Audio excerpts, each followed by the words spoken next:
এখানে আমরা ধান পান লাগাইতেছি না, সব তলাই হয়েছে কাকা, লাগাইতে পারতাছি না, কেউ কই পানিও নামে না, লাগাইতেও পারতাছি না, আমার বহু সমস্যার ভিতর আছি। শুষ্ক মৌসুম, অথচ পানিতে তলিয়ে আছে ফসলি জমি। এতে কোনো ফসল আবাদ করতে পারছেন না কৃষক। খাল আসছিল, খাল বন্ধ করে দিছে, খাল বন্ধ করে দেওয়ানে এই পানিটা বদ্ধ হয়ে দিছে, পানিটা লড়তাছে না। অন্টিস হিসাবে যদি মনে করেন এর নামই করে দেয়, তাহলে আমাকে গরিব মানুষ বাঁচতে পারবো। ইরি দা নয়, টিপি দা নয়, ওই যে খাল বন্ধ, ব্রিজের জন্য কাজ চলতেছে, ওই কাজের হন যা খাল আছিল ওই খালটা বন্ধ, আর অন্য কোনো খাল যা এই পানি নামে না, এই জন্য এই জমিনটি সব তলায় রয়েছে। শরীয়তপুর সড়ক বিভাগের খামখেয়ালিপনায় এমন দশা গাগড়িজোড়া, নশাসন ও পাড়াগাঁও এলাকার।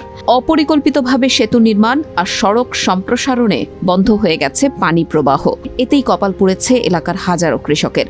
খাল ভরাট করায় একরের পর একর ফসলি জমি তলিয়ে আছে পানির নিচে। পরে হাজার হাজার কৃষক এই ভুগছে, ওই জায়গা জমিন আছে কিন্তু ঘরে চাল নাই, ঘরে ধান নাই, সবাই কষ্টে দিন কাটাইতেছে। খাল সরকারি এবং এই সরকারি লোকেই খাল বন্ধ করছে, রাস্তা করতে দেয়া, ব্রিজ করতে দেয়া।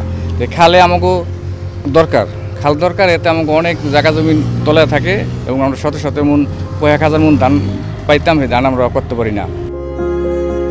ভূমি কর্মকর্তা জানালেন, জমির নকশায় এখনো বিদ্যমান আছে নশাসন পাড়াগাঁও খালটি, আর সড়ক বিভাগ বলছে খালটি উদ্ধার ও জলাবদ্ধতা নিরসনে দ্রুতই পদক্ষেপ নেওয়া হবে। 244 নং দাগে খাল বিদ্যমান আছে নকশা অনুযায়ী এবং রেকর্ড অনুযায়ী, এবং এটা জেলা প্রশাসক মহোদয়ের নামে খাল শ্রেণী হিসাবে রেকর্ডভুক্ত আছে।